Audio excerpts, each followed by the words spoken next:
Student,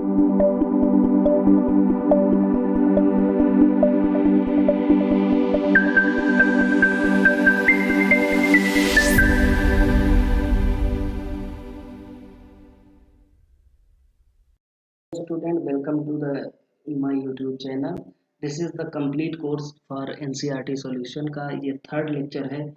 जैसा कि previous lecture में हम बात कर चुके हैं, फोटोसिंथेसिस के बारे में बात करी हमने। उसमें जैसे प्लांट क्या करते हैं, अपना फूड ऑब्टेन करते हैं फोटोसिंथेसिस से।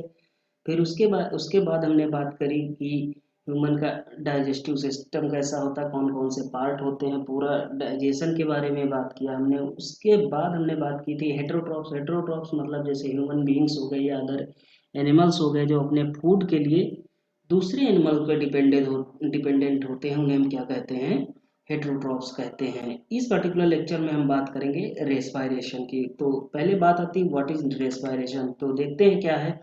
It is a metabolic process which involve breakdown of food to release energy is known as respiration। तो दो टर्म आते हैं रेस्पायरेशन की। अगर हम बात करें तो दो टर्म आते हैं। एक टर्म और आता है जिसे हम कहते हैं ब्रीदिंग। ब्रीदिंग का क्या मतलब है, ये क्या होता है कि ये एक्सटर्नल प्रोसेस होती है, एक्सटर्नल प्रोसेस होती है। और रेस्पायरेशन की अगर हम बात करेंगे तो ये क्या है कि ये इंट्रासेलुलर रेस्पायरेशन है। वो क्या है, एक्स्ट्रा सेलुलर, ये क्या है, इंट्रासेलुलर। ब्रीदिंग में क्या इन्वॉल्व होता है, ब्रीदिंग का क्या मतलब है, इनहेलेशन एक्सहेलेशन। मतलब जो हम अंदर की जो खराब एयर होती है उसको हम क्या करते हैं, बाहर निकालते हैं। तो CO2 निकालते हैं बाहर और हम ऑक्सीजन को क्या करते हैं, इनहेल करते हैं। तो वो चीज़ क्या हो गई, ब्रीदिंग हो गई।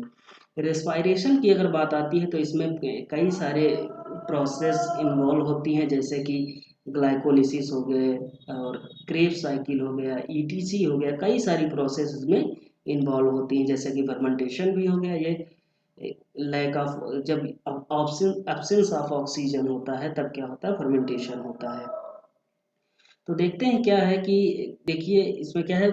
It is a metabolic process which involve breakdown of food to release energy is known as respiration. Energy, energy means क्या, हम कोई भी वर्क हमारी बॉडी करती है या हम कोई वर्क करते हैं, कोई फिजिकल वर्क करते हैं, तो उसमें किसका यूज होता है, ATP का यूज होता है। ATP का फुल फॉर्म क्या होता है, एडिनोसिन ट्राइफॉस्फेट। Adenosine triphosphate. अब देखिए क्या होता है, the breakdown of pyruvate into ethanol and carbon dioxide is absence of oxygen is known as fermentation। अब यहाँ बात आती है व्हाट इज फर्मेंटेशन। फर्मेंटेशन में क्या होता है, जो पायरुवेट है, पायरुवेट किस में टूटता है, एथेनॉल में टूटता है। और कार्बन डाइऑक्साइड में जब इसका ब्रेकडाउन होता है पायरुवेट का, इस प्रोसेस को हम क्या कहते हैं, फर्मेंटेशन कहते हैं। और ये एब्सेंस ऑफ ऑक्सीजन में होता है, ऑक्सीजन की एब्सेंस होती है तब होता है। As this process occurs in absence of oxygen, it is known as anaerobic respiration। जैसा कि मतलब जैसे हम बात करें कि ऐसी प्रोसेस जो absence of ऑक्सीजन में, ऑक्सीजन की absence में हो, तो उसे हम क्या कहेंगे, anaerobic respiration कहेंगे। और जो ऑक्सीजन की प्रेजेंस में होगी उसे हम क्या कहेंगे, एरोबिक रेस्पिरेशन कहेंगे। तो when the pyruvate is broken down into carbon dioxide and water in presence of oxygen। समझे, मतलब क्या है कि जो पायरुवेट है जो ग्लाइकोलिसिस में बनती है, उसके दो मॉलिक्यूल जो पायरुवेट के बनते हैं, उसका ब्रेकडाउन किस में हो, कार्बन डाइऑक्साइड में हो और वाटर में हो, in the presence of oxygen. Oxygen की जब प्रेजेंस हो तो उस प्रोसेस को हम क्या कहते हैं, एरोबिक रेस्पिरेशन कहते हैं। इसमें क्या एनर्जी भी रिलीज होती है, ATP रिलीज होती हैं। तो ये हो गई aerobic and aerobic process and fermentation की बात। दूसरी बात करते हैं, the energy release during the process is used up to synthesise the ATP। अब क्या होता है कि जो एनर्जी रिलीज होती है इस प्रोसेस के दौरान, जिसे हम ATP कहते हैं, एडिनोसिन ट्राइफॉस्फेट कहते हैं, वो इसी में यूज हो जाती है। कुछ बहुत यूज भी हो जाती है सिंथेसिस के लिए, किसके, ATP की सिंथेसिस के लिए कुछ यूज भी होती है। तो compare to the animal, plant use stomata to exchange carbon dioxide and oxygen. अब अगर हम बात करें प्लांट की, तो प्लांट में क्या होता है, प्लांट क्या करते हैं, उनके पास कोई पार्टिकुलर ऑर्गन तो है नहीं कि जैसे हमारे पास रेस्पिरेटरी ट्रैक्ट है टोटल, है ना, एक्सचेंज के लिए। लेकिन प्लांट के पास क्या है, प्लांट के पास कोई ऑर्गन नहीं, एक्स्ट्रा ऑर्गन नहीं है कोई। पत्तियों में क्या होता है, जो लीव्स होती हैं उसमें पाया जाता है स्टोमेटा। स्टोमेटा कैसा बना होता है, स्टोमेटा होता है जैसे उसके चारों ओर टू टाइप्स की, दो तरह की क्या होती हैं, गार्ड सेल होती हैं जो उसको गाइड करे रहती हैं, उसको स्टेबल करे रहती हैं। उससे क्या होता है, एक्सचेंज होता है कार्बन डाइऑक्साइड का। कार्बन डाइऑक्साइड पेड़ लेते हैं, एब्जॉर्ब करते हैं और रिलीज क्या करते हैं, ऑक्सीजन। इस प्रोसेस को हम क्या कहते हैं, डिफ्यूजन कहते हैं। This exchange occurs through the diffusion. Diffusion होता है स्टोमेटा के थ्रू, क्या होता है, गैसियस डिफ्यूजन होता है, गैसियस एक्सचेंज होता है प्लांट्स में। ओके। अब बात आती है यहाँ, जैसे मान लीजिए ग्लूकोज है। ग्लूकोज कहाँ होगा, साइटोप्लाज्म में। साइटोप्लाज्म में है ग्लूकोज। अब यहाँ क्या, ग्लूकोज से जब ग्लाइकोलिसिस हुई तो वहाँ क्या बने, तीन मॉलिक्यूल पायरुवेट के बने। पायरुवेट के तीन मॉलिक्यूल बने।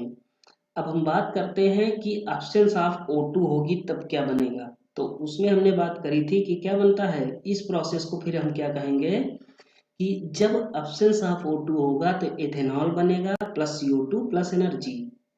ओके, मतलब यहाँ क्या, एल्कोहल में ये चेंज हो गया, एल्कोहल में ये टूट गया जाके पायरुवेट। तब इसे हम क्या कहेंगे, फर्मेंटेशन। एब्सेंस ऑफ ऑक्सीजन होती है जब। ठीक। अब लैक ऑफ ऑक्सीजन, मतलब लैक का क्या मतलब, एब्सेंस अलग चीज है, एब्सेंस मतलब एकदम से है ही नहीं, और लैक का क्या मतलब है, कमी है। मतलब क्या है, ऑक्सीजन की कमी है उस जगह पे या उस इंडिविजुअल में। तब यहाँ क्या होता है, लैक ऑफ ऑक्सीजन में, जैसे इन मसल सेल्स जो होती हैं ह्यूमन बॉडीज की, ह्यूमन बॉडी की जो मसल्स होती हैं उनमें क्या होता है, लैक्टिक एसिड बन जाता है। जैसा कि आप लोग जाते होंगे जिम, जिम करते होंगे, तो जिम करने से क्या होता है, जो बहुत ज़्यादा जब हम लोग जिम करते हैं तो हमारे जो मसल्स होते हैं, ये बाइसेप्स जिन्हें कहते हैं, इसमें क्या होता है, स्प्रेन होता है, बहुत ज़्यादा अकड़ आ जाती है, बहुत ज़्यादा दर्द करते हैं। किस वजह से दर्द करते हैं, क्योंकि वहाँ क्या हुआ, बहुत ज़्यादा रेस्पायरेशन हो गया उस जगह, उन जगह पे क्या हुआ, इतनी ज़्यादा एक्टिविटी हो गई सेल्स की कि वहाँ रेस्पायरेशन ज़्यादा हो गया। रेस्पायरेशन से क्या होगा, वहाँ ऑक्सीजन की कमी हो गई। ऑक्सीजन की जब वहाँ कमी हो जाती है बहुत ज़्यादा, जब हम वर्कआउट करते हैं तब वहाँ क्या होती है, लैक ऑफ ऑक्सीजन होता है, जिसकी वजह से ये पायरुवेट किस में टूटता है, लैक्टिक एसिड में। इसीलिए स्प्रेन होता है, या ये हमारे मसल्स में क्या होता है, दर्द होता है। लैक्टिक एसिड बनता है प्लस एनर्जी, और ये क्या होता है, तीन कार्बन मॉलिक्यूल होता है। इथेनॉल क्या होता है, टू कार्बन मॉलिक्यूल होता है। अब प्रेजेंस ऑफ ऑक्सीजन की अगर हम बात करें तो क्या होता है, प्रेजेंस ऑफ ऑक्सीजन कहाँ है, माइटोकॉन्ड्रिया में। माइटोकॉन्ड्रिया में ये प्रोसेस होती है। तो यहाँ क्या होता है, पूरा पूरा ब्रेक डाउन हो जाता है इसका पायरुवेट का, और क्या क्या बनता है, CO2 बनता है प्लस H2O प्लस एनर्जी। तो ये तीन तरह की प्रोसेस होती हैं। पहली प्रोसेस क्या हो गई, फर्मेंटेशन हो गया। दूसरा क्या हो गया, ये लैक ऑफ ऑक्सीजन जब होती है तब मसल सेल में ये क्या होता है, लैक्टिक एसिड यहाँ बनता है। दूसरा क्या हो गई, जब प्रेजेंस ऑफ ऑक्सीजन होगा, प्रेजेंस ऑफ ऑक्सीजन में ये पूरा पूरा इसका ब्रेक डाउन हो जाएगा। अब रेस्पायरेशन ह्यूमन बीइंग्स में कैसे होता है, तो देखते हैं कौन कौन से ऑर्गन्स होते हैं इसमें, स्पेशलाइज्ड ऑर्गन्स होते हैं इसमें रेस्पायरेशन के लिए। तो पहले बात आती है, human respiratory system start consist of nostril. Nostril होता है, फिर नेजल कैविटी होती है, फायरिंग्स, ट्रैकिया, ब्रोंकाई होती हैं। ब्रोंकाई ब्रांच्ड में टूट जाती है या बढ़ जाती है, उन्हें हम क्या कहते हैं, ब्रांकियोल कहते हैं। फिर जहाँ से बाइफर्केशन होता है ब्रोंकाई का, उन्हें हम क्या कहते हैं, ब्रोंकस कहते हैं। देन द उसके बाद लंग्स आते हैं या फेफड़े आते हैं। इन लंग्स एल्वियोलाई क्या होते हैं, एल्वियोलाई होते हैं, यहाँ एल्वियोलाई होते हैं, are present where exchange between the oxygen and carbon dioxide takes place. अब यहाँ यहाँ तक मतलब जैसे नॉस्ट्रिल से लेके जब एयर हमारे फेफड़ों में जाती है तो वहाँ क्या होती है, बहुत सारी एल्यूलाई होती हैं, ग्लोबुलर होती हैं, ये जो पैचेस होते हैं छोटे छोटे, उनमें क्या होती है, या ऑक्सीजन भरी होती है। जो पैचेस हुए उसमें ऑक्सीजन भरी होती है, उसके ऊपर से क्या होता है, बहुत सारी वेन्स निकलती हैं, ब्लड की वेन्स निकलती हैं। ब्लड वेन में क्या होते हैं, इसमें कुछ ऐसे सेलेक्टिव परमिएबल होती है। वो सेलेक्टिव परमिएबल का मतलब क्या है, जो एल्वियोलाई में जो ऑक्सीजन है, एल्वियोलाई में जो ऑक्सीजन है वो कहाँ चली जाती है, उन वेन्स के थ्रू कहाँ चली जाती है, सीधे ब्लड स्ट्रीम में चली जाती है। और ब्लड में जो कार्बन डाइऑक्साइड की मात्रा है वो कहाँ चली जाती है, एल्वियोलाई में, और वो सीधे ट्रांसपोर्ट की एक्सर्ट कर दी जाती है बाहर एनवायरनमेंट में, नॉस्ट्रिल के थ्रू, या हम अपने पूरे रेस्पिरेटरी ट्रैक्ट जो हमारा है उसके थ्रू बाहर एक्सर्ट कर देते हैं। तो ये प्रोसेस होती है इसमें, ह्यूमंस में।